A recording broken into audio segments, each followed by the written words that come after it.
민주당을 새로 고쳐보려고 합니다. 그것이 민주당 새로고침위원회입니다.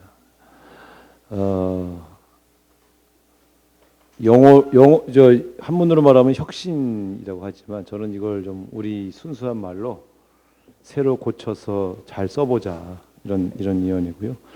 새로 고치려면 내부의 시각보다는 외부의 시각이 더 정확하지 않을까 그런 생각을 합니다. 내부의 시각은 누구 탓이냐를 중심으로 논의하게 돼 있습니다만 외부의 시각은 너희들의 지금 문제는 뭐냐를 아주 객관적으로 보실 수 있을 것 같아요. 그리고 이것을 이왕이면 30, 40대의 젊은 시각으로 우리를 들여다봐 줬으면 좋겠다 이런 바람으로 위원회를 구성했습니다. 제가 위원장이지만 위원회에 참석을 안 합니다. 왜냐하면 제가 관여하면 또 다른 간섭이 될 것 같아서 지원은 하되 간섭하지 않는다. 이 원칙을 지키려고 합니다.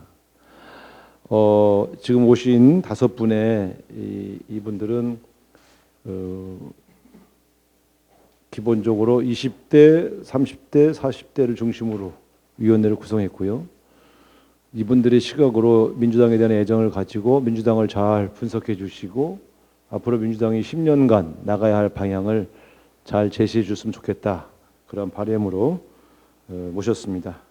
한 분 한 분이 대단한 능력을 가지신 분들이고요. 최근에 사실은 오늘 공개하기 전에 2, 3주를 계속 만나서 대화들도 하고 많은 토론을 하신 것으로 알고 있습니다. 여튼 다음 당대표, 다음 당 지도부가 이분들이 갖고 있는 고언과 제안을 잘 받아서 민주당을 새로 고쳐서 다음 집권이 가능한 정당으로 만드는 그런 밑거름이 되기를 바랍니다. 오늘 바쁘신데 와주셔서 감사드립니다. 고맙습니다.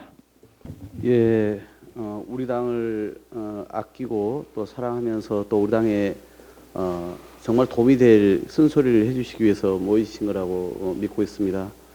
민주당은 연거푸 선거에서 패배했고 이로 인해서 국민들께 많은 실망을 안겨드렸습니다. 정말 뼈아프게 그 과정을 우리 스스로 돌아보지 않고 또 관성적으로 다음 선거와 또 정치 활동에 나설 수는 없는 노릇입니다. 그런 점에서 의뢰 2년마다 있는 정기 전당대회가 아니라 이런 선거의 패배를 정확하게 진단 규명하고 거기에 기초해서 민주당이 시대의 흐름과 국민의 요구에 부합하는 정당으로 거듭나야 할 것입니다. 저희가 최근 가장 많이 쓰는 말이 유능한 민생정당 또는 강력한 민주정당 얘기를 쓰고 있는데요. 문제는 그것을 어떻게 구현할 거냐일 것입니다. 우리의 태도와 자세도 마찬가지입니다. 우리가 집권하면서 국민들께 이중적인 태도의 모습을 통해서도 많은 불신을 받아왔고요. 또 집권당이면서도 불구하고 국민의 삶을 개선하는 데 있어서 실질적 성과를 내지 못한 부분 또한 있었습니다. 그런 부분에 대한 국민의 불신을 제거하고 실질적으로 어떤 신뢰를 다시 회복하기 위해서는 그만큼 우리의 방향타를 정확히 설정하는 것이 무엇보다 중요하다고 생각합니다. 지난번 저는 대표 연설에서 미래를 여는 그런 새로운 진보적 대중정당으로 거듭나겠다라고 얘기를 했고 그 과정에서 민생을 최우선시하겠다. 또 한편에서는 사회경제 문화 차원에서의 참화와 차별과 혐오를 걷어내겠다. 이렇게 제가 말씀을 드린 바가 있습니다. 이미 국민의 의식 수준은 많이 달라졌음에도 불구하고 민주당이 과거의 어떤 프레임에 머물러서도 안 되는 것이고 또 말씀드린 것처럼 사회 각계에서 분출되는 그런 요구를 우리가 제대로 받아 안으면서 그런 방향성을 방향을 제대로 설정하는 게 대단히 중요하다 생각합니다. 그런 점에서 외부 전문가를 참여하신 분들께서 정말 어떻게 하면 민주당이 그런 이중적 태도와 자세를 벗어 던지고 국민의 삶을 개선하는 데 가장 중심적으로 활동할 것인지 더 나아가서는 그런 새로운 시대의 흐름에 걸맞는 그런 여러 가지 가치와 그다음에 그런 어떤 국민의 삶에 필요한 제도를 어떻게 우리가 실질적으로 구현할 것인지에 대해서 좋은 의견들 많이 주시면 좋겠습니다. 민주당이 더 돌아보고 채워서 그 기대에 부합하도록 하겠습니다. 고맙습니다. 네, 반갑습니다. 간사를 맡은 이건우 위원입니다. 이제 오늘 저희 새로고침위원회 위원님들이 처음 인사드리는데 저희가 이미 한 3차례 정도 내부 회의를 진행을 했습니다. 그래서 그동안에 나온 이야기들을 중심으로 제가 이제 총론적으로 조금 설명드리고, 우리 그 이원재 위원님이 정책 중심으로, 또 홍성수 위원님이 당의 노선 중심으로, 또 황세현 위원님이 이제 당의 이미지와 운영 이런 부분을 중심으로 아마 말씀을 해주실 것 같습니다. 우상호 비대위원장님이시면서 이제 새로고침위원회 위원장님께서 좀 과감하게 얘기해 달라고 하셔서, 네, 저희 그동안에 나온 얘기 중에 좀 정리해 보자면, 사실은 저 개인적으로는 제가 민주당 강고한 지지층 중에 하나입니다. 40대 남성인데요.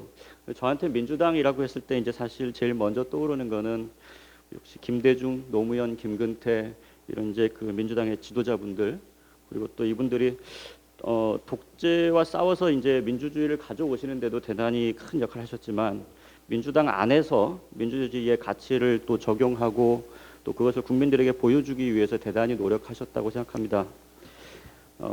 의견이 다른 사람들하고 토론해서 타협하는 문화를 만들기 위해서도 노력하셨고, 숫자가 아니라 말로 문제를 해결해 보려고 하셨고, 또 기득권을 버리고 소탈한 모습도 보여주셨습니다.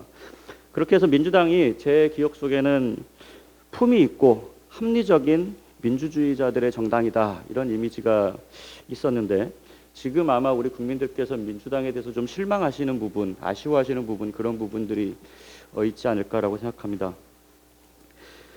민주당이 지난 두 번의 큰 선거에서 졌는데요. 그래서 새로고침위원회도 만들었고요.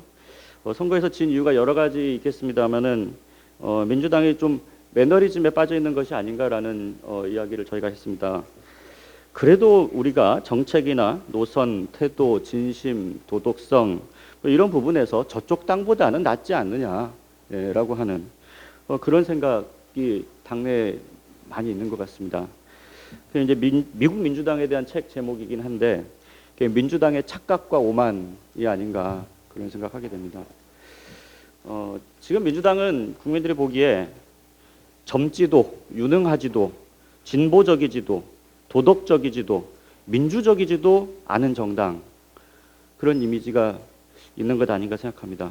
또 안에서 보는 것과 밖에서 보는 것의 차이가 큰 것 같습니다. 그런 차이를 메워주는 것이 이번에 새로고침위원회가 해야 할 일이 아닌가 또 생각하고, 또 그런 취지로 저는 40대 이하로 이렇게 구성하신 게 아닌가 생각합니다. 문제는 비교적 좀 분명하다고 생각을 합니다.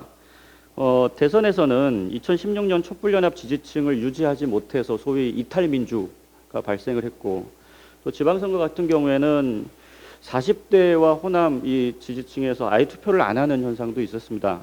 그러니까 코어 지지층까지 같이 붕괴를 하는 거죠. 그래서 제가 민주당 지지층이 헤어질 결심을 하고 있다, 이렇게 생각합니다. 지금 비대위 체제인데도 불구하고 여전히 당에서는 아마 이건 기존의 매너리즘에서 크게 벗어나지 못하고 있는 것 아닌가라고 하는 생각을 하게 되고요.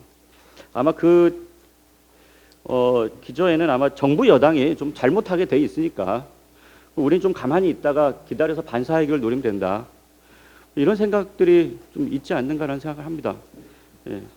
근데 아마 국민들이 그렇게 민주당을 놔두지 않을 것 같다라고 하는 생각이 들고요.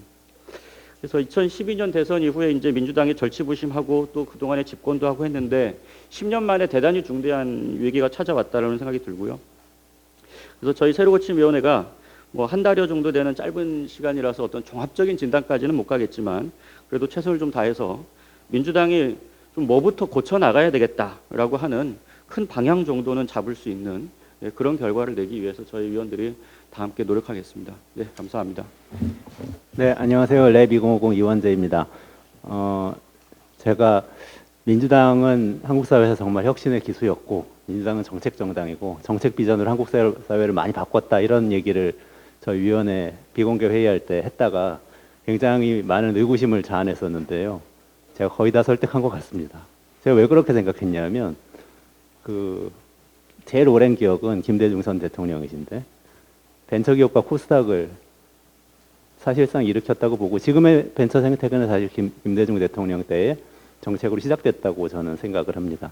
노무현 대통령이 처음 청와대에 들어가셨을 때 컴퓨터를 켜서 업무를 하는 모습이 신문에 사진으로 실렸던 거를 기억합니다. 그때 당시로서는 정치 지도자로서는 혁신적이었고, 그게 지금의 한국의 전자정부 시스템으로 이어졌고, 행정수도 이전이라는 사실은 정말로 과감한 생각하지 못할 그 금기의 영역에 도전을 했고 그게 지역균형 발전이라는 그런 비전으로 지금 여전히 남아서 국가기구로도 활동을 하고 있게 됐다고 생각합니다. 그런 면에서 성공을 했거나 실패했거나 간에 민주당이 가장 과감하게 혁신적인 정책 비전을 내놓았을 때 국민들이 호응을 하고 그게 설사 미완이더라도 사회를 변화시키는 데 굉장히 큰 역할을 하지 않았나 생각합니다. 이 두 지도자의 그런 태도가 사실은 그 뒤에 우리가 많이 이야기했던 남북관계의 전환, 혁신적인 평화 비전, 그리고 2010년대 이후에 보편적 복지국가라는 사실 한국 사회에서는 또 금단의 영역까지 민주당이 개척을 하게 된 게 아닌가 하는 생각을 했습니다. 그럼에도 불구하고 안타까운 것은 사실 이번에 대선과 지방선거를 거치면서 특히 젊은 층에게서 민주당은 혁신을 이끌고 가는 세력이기는커녕 혁신을 혹시 방해하고 있는 게 아닌가 하는 의구심을 받는 그런 정당이 된 것 같아서 너무나 안타깝습니다. 제가 몇 그 그룹에 제가 잘 아는 분들하고 대화를 나눠봤는데요. 일단은 스타트업 그 창업하고 벤처기업하는 젊은 한 30대 정도 되는 분들하고 이야기를 나눠봤습니다. 실망감이 굉장히 커요, 이 세대가. 근데 민주당에 대한 실망감이 언제 시작됐냐라고 이야기를 했을 때 그것 자체가 자기 삶에 영향을 많이 끼친 건 아니지만 타다금지법에 대한 이야기를 굉장히 많이 합니다. 그게 굉장한 전환점이 됐다는 거예요. 그것이 갖고 있는 어떤 정책적인 결과하고는 별개로 그때 보여줬던 모습이 뭔가 혁신을 하는 정당은 아닌 것 같아. 혁신적인 시도를 하면은 뭔가 막을 것 같아 하는 생각을 하게 됐다는 그런 이야기를 많이 들었습니다. 그리고 지금 되돌아보면 사실 택시 기사님들의 처우가 그렇게 개선이 됐나? 뭐 또 교통 불편이 해소됐나? 이런 생각해 보면 그렇지도 않은 것 같아서 이런 모습을 보여준 게 조금 더 그때 과감한 솔루션을 내고 예전에 예컨대 아무도 시도하지 않았을 때 행정수도를 옮기는 것과 같은 아이디어를 내서 문제를 좀 더 혁신적인 분들과 머리를 맞대고 풀어봤으면 어땠을까 이런 생각을 하게 됐습니다. 또 예컨대 그 사회보장제도 이야기하시는 그 전문가분들은 기본소득제를 많이 이야기를 하죠. 그래서 이재명 의원께서 뭐 경기도지사 하시고 성남시장 할 때부터 얘기를 하셔서 기본소득제를 사실 세계 유례가 없는 정책인데 굉장히 앞서가는 미래 정책이잖아요. 근데 계속 주장을 해서 한국 사회 아젠다로까지 만들었는데 그 다음에 뭔가 당의 대선 후보가 되고 그러면서부터는 좀 이렇게 머뭇머뭇거리고 과감하지 못한 모습을 보인 게 아닌가. 그러면서 또 민주당이라는 당 자체가 그렇게까지 혁신적인 정책 비전을 내놓는 그런 장려하는 분위기가 아닌가 보다 이런 느낌을 많이 준 게 아닌가 그런 생각을 했습니다. 그래서 저희들이 좀 돌아보고 싶은 이야기는 그러면은 김대중 대통령, 노무현 대통령 시기에 했던 그 대담한 정책 비전, 또 보편적 복지국가란 어떻게 보면 사회민주주의에 가까운 그런 비전을 내놓았을 때처럼 어떻게 그런 그 분위기로 다시 이 정당을 만들어갈 수 있을까 이런 고민을 많이 했고요. 아까 박홍근 원내대표님께서 그 진보적 대중정당이라는 용어를 쓰셨는데 용어에 뭐 어떻게 쓰든 상관이 없습니다. 어쨌든 굉장히 맞닿아 있는 그런 이 생각이라고 저는 생각을 했습니다. 어떻게 하면 진보적이면서도 매력이 있으면서도 사실 혁신적인 정책 비전으로 국민들에게 다가갈 것인가. 이게 지금 사실은 이번에 치르고 계신 당대표 선거라든지 전당대회 여러 가지 그 선출직 분들께서 경쟁하면서 논쟁을 해야 되는 지점이 아닌가 이런 생각을 했고요. 그런 점에서 예컨대 과거에 좀 혁신을 가로막는 듯한 결정을 했던 점이 있다면 그런 점을 사실 태도에 있어서 반성을 하는 것도 중요하지만 내용에 있어서도 과감하게 반성을 하고 바로 잡겠다고 하고 예컨대 과거에 좀 더 과감했어야 하는데 못했던 부분이 있으면 이번 전당대회에서 나온 후보님들께서 그것은 어떻게 하겠다는 입장을 분명히 밝히시고 국민들하고 논쟁을 하시는 모습을 보이면 그런 과정에서 다시 혁신적인 정당이라는 이미지를 되찾지 않을까 이런 생각을 좀 하면서 그 향후의 비전에 대해서 연구를 하고 있습니다. 감사합니다. 하지만 최근 민주당의 어떤 정책과 노선을 보면서 무슨 생각이 좀 들었냐면 과연 민주당은 무엇을 지향하는 그런 정당인가 이런 생각이 들었습니다. 뭐 예전같이 반독재, 뭐 민주화 정신을 계승하는 정당이다, 뭐 개혁 정당이다, 또는 뭐 중도 진보다, 과연 이런 말로 당의 정체성이 설명될 수 있을지, 또 국민들은 민주당을 그렇게 이해하고 있을지 한번 생각해볼 그런 시점이 되지 않았나 싶습니다. 뭐 안타까운 일이지만 문재인 정부에서 요직을 하던 분들이 뭐 대통령도 되고 국무총리도 되고 장관도 하고 있습니다. 또 젊은 세대에게 크게 어필한다는 인물이 또 국민의힘에서는 당대표를 맡고 있기도 합니다. 뭐 안에서 봤을 때는 민주당과 국민의힘은 전혀 다른 정당이고 비교할 수 없다고 이렇게 많은 분들이 생각하시겠지만 바깥에서 봤을 때는 과연 이 당이 뭐가 다른 건지 또 어떤 기준으로 어떤 표를 던지고 있는 건지 한번 자문해 볼 그런 필요가 있지 않나라는 생각입니다. 저는 이것이 어떤 당의 정치 노선의 문제이기도 하지만 어떤 집권 가능한 정당이 되기 위해서도 반드시 필요한 질문이 아닌가라는 생각을 합니다. 이 최근 투표 성향을 보면은 이게 분석이 굉장히 어려울 정도로 종잡을 수 없는 부분들이 사실 굉장히 많습니다.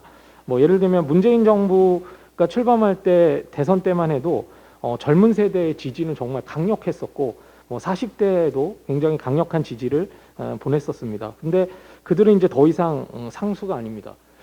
젊은 세대의 상당수는 이미 이제 국민의힘을 찍는 것에 주저하지 않습니다. 근데 또 그런 경향만 있는가 했더니 또 우리 지난 대선 때는 젊은 세대 여성들이 선거 막판에 이재명 후보에게 급격하게 몰리기도 했습니다. 30, 40대는 전통적으로 민주당의 지지를 많이 보냈고 그들의 또 일부는 이미 50대가 되신 분들도 이렇게 있는데요. 그들의 지지도 예전 같지 않은 부분이 분명히 있는 것 같습니다. 제 주위에만 해도 평생 국민의힘 후보는 한 번도 찍어본 적이 없는데 윤석열 대통령 처음으로 찍었다라고 하는 이야기도 들었습니다. 개인적으로는 굉장히 좀 투표를 안 했으면 안 했지 그럴 수가 있나 이런 생각이 들었던 그런 친구들조차도 이제는 더 이상 한쪽의 정당에만 표를 던지는 일은 없을 거다 이런 이야기들을 하고 있는 것 같습니다. 민주당보다 진보적인 사람들은 과연 민주당이 그런 충분한 진보적인 노선을 구현하고 있는가에 대해서 의문을 제기하고 있고 또 민주당보다 중도 쪽에 있는 중도 합리파들은 과연 민주당이 대안 정치 세력으로서 실력과 그런 능력을 겸비한 그런 합리적인 대안을 가진 정당인가에 대해서 또한 의심을 하고 있는 것 같습니다. 하지만 저는 이 대한민국의 이런 역동적인 어떤 정치적 상황을 보면은 이게 꼭 실망스러운 것만 아니라고 생각합니다.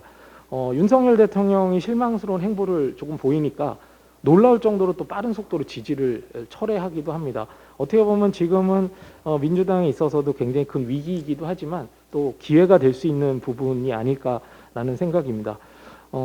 사실 저는 이런 여러 가지 말씀드린 변화가 굉장히 좀 분석하기도 어렵고 종잡을 수 없는 부분도 있지만 최소한 특정 사건이 날 때마다 막 이리저리 부안해동하고 있는 그런 상황은 아니라고 생각합니다. 그보다는 예전과는 대중들이 어떤 정치적 지지 대상을 결정하는 기준이 좀 달라졌고 다만 이제 그 기준이 우리가 무엇인지 잘 모르기 때문에 그걸 읽어내지 못하고 그래서 이런 새로운 변화가 당혹스러울 뿐이 아닌가라는 그런 생각도 해봅니다. 그래서 저희가 뭐 짧은 기간 동안 많은 것을 뭐 찾아내기는 쉽지 않은 부분도 있지만 그래도 당에서도 우리 우상호 위원장님 비롯해서 뭔가 좀 기존의 당에 직접 관여하거나 뭐 많이 이런 분석에 참여했던 분들이 아니라 좀 새로운 사람들 또 젊은 분들 이런 분들 중심으로 허심탄회하게 좀 앞으로 나아갈 길 그리고 여태까지 무엇이 문제였는지 이런 걸 좀 짚어달라는 주문을 받고 저도 용기를 내고 또 용기를 내서 같이 참여하게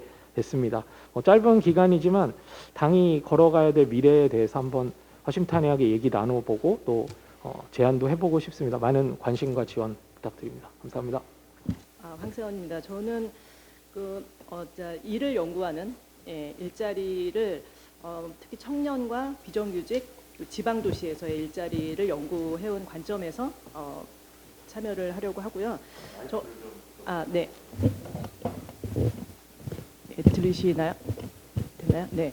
저는 사실은 좀 과감하고 센 얘기로 준비해와라 이렇게 하셔가지고 덕담을 하나도 준비 안 했는데 다들 긍정적인 얘기를 많이 하셔서 저는 이제 나머지만 하겠습니다. 저는 민주당이 이제 관심을 더 가지니까 지금 특히 이제 어떤 식으로 혁신할 것인가 이제 내부에서 고민하시는 이야기들 뭐 그런 연구하신 이야기들도 많이 읽어봤습니다. 근데 제가 많이 눈에 띄는 게 민생 정당으로 돌아가자, 민생에 집중하자 이런 말씀을 많이 하시는데요.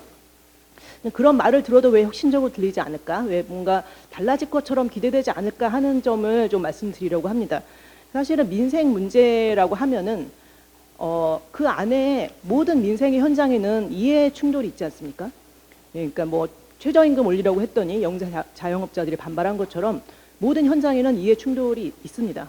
그런데 그 문제를 이해 충돌이 사실은 오래된 것일수록 풀기가 어렵고 거기에 뛰어들면 들수록 이제 욕먹기가 쉽죠. 근데 그런 일을 하는 정치인들 우리가 별로 본 적이 없고 사실은 그 기존에 있는 제도 하에서 뭔가 좀 할 수 있는 여력만큼만 덧대고 보태는 식의 그런 제도나 정치 활동을 많이 봐왔기 때문에 그 민생 문제에 집중하겠다 이렇게 말을 해도 사실 내 삶이 달라질 거라고 아니면 우리 사회에 어떤 큰 고질적인 문제가 해결되면서 앞으로 한 발짝 나아갈 거라고 잘 생각을 안 하게 되는 것 같습니다. 그러니까 예를 들면 뭐 또 기후위기 대응을 해야 되면 사실은 화력발전소의 정규직이 일자리가 없어질 수 있고 또 우리가 흔히 하는 말로 이제 건설 사업을 많이 일으키면 뭐 건설 회사만 배불린다 하지만 사실은 건설 사업 다 중단하면 건설 일자리가 엄청나게 사라지죠. 그러면 고용 지표도 나빠집니다. 그런 상황에서 쉽게 한쪽의 편을 들거나 뭐 지금까지 하던 것들을 중단할 수 있는가? 이제 그럴 수 없으니까 지금까지 민주당이 이제 그 여당으로 있던 당시나 이제 지난 정권에서도 별로 달라진 게 없었던 그런 게 아닌가 하는 생각이 들고요. 그래서 지금 그런데 문제는 이제 어느 정도 경제라든지 사회가 쭉 유지되던 상황에서는 그렇게 조금씩 해나가도 되지만 지금은 특히 일자리를 연구하는 관점에서 보면 굉장한 전환기입니다. 지금은 그렇죠. 기후 위기 때문에도 그렇지만 기술 발전 때문에 기존의 산업들이나 일자리가 그대로 있을 수는 없는 조만간에 이제 절벽이 올 것 같은 그런 상황인데 그런데도 하던 대로 하는 모습이 너무 보이는 거죠. 사회 전반적으로. 내연기관 자동차 공장을 새로 짓는다든지 뭐 계속 그런 식으로 새로운 정책을 해도 뭔가 그 달라지는 모습이 별로 보이지 않는 겁니다. 그런 상황에서 가장 필요한 게 사실은 정치력이고 정치적인 개입 역할이 많이 요구가 되는데 많은 정치인들이 있으심에도 불구하고 별로 이제 난맥상이 풀어지거나 바뀌는 걸 보지 못하기 때문에 사실 정치인들이 뭘 하는가에 대해서 국민들이 일일이 뭐 매일매일 하시는 일을 저희가 모니터링할 수는 없거든요. 그럼 별로 하는 일이 없어 보이는 거죠. 그러다 보면 정치인들, 정당은 어떻게 보이냐면 이제 그 말씀을 드리려고 했는데 사실 뭐 그동안은 저도 사실 그렇게 꽤 오래 생각했습니다만 적폐 세력이 있고 민주화 세력이 있다. 그리고 사실은 어떤 경우에도 뭐 민주화 세력이 더 낫지 이런 식의 생각을 아까 이제 이거는 박사님도 말씀하셨습니다만 그런 식의 생각을 했지만 지금 얘기를 나눠보면 20대 정도는 그런 생각 전혀 하지 않고요. 그런 경험도 없고 왜 그런지 그 역사까지 굳이 알려고 하지 않습니다. 지금 봐서 뭔가 공익과 사익을 구분하지 못하고 사익을 더 챙기는 것 같다 하면 적폐 세력으로 보이는 거고요. 더 공익을 위해서 좀 헌신할 자세가 되어 있어 보인다 하면 그럼 새로운 정치 세력으로 보이는 겁니다. 그렇기 때문에 지금 이제 좀 새롭게 새로 고침을 해야 될 때라는 생각이 드는 것 같고요. 그러지 않는다면 이제 지금 어느 정당인지를 막론하고 각자 정치인들이 본인의 성장 서사를 써나가시는 분들로만 보인다는 거, 그러니까 각자 출세하고 계신 분들로 보인다는 거, 이런 점을 좀 뼈아프게 생각을 하셨으면 좋겠고요. 저희가 그래서 이제 앞으로도 어떤 일을 할 때 그 인물 어떤 뭐 훌륭한 인물, 서사가 훌륭하고 그동안 잘 살아오셨고 청렴하고 이런 인물을 중심으로 그 인물이 하나도 이제 그 때타지 않고 욕먹지 않고 유력한 후보로 5년 잘 계시도록 하는 이런 식으로 하면 이길 수 있는가? 그런 그 전제 자체가 지금 의미가 없다고 생각을 하고요. 정치를 통해서 우리 사회가 한 발짝으로라도 앞으로 나갈 수 있게 하는 그런 일들에 정치인들이 전부 달려들어서 열심히 뭔가를 하는 그런 모습이 보여질 때 좀 정치에 대한 신뢰가 다시 오지 않을까 하는 생각을 하게 됐습니다. 저도 이런 식으로라도 말씀을 보태면서 같이 참여하도록 하겠습니다. 감사합니다.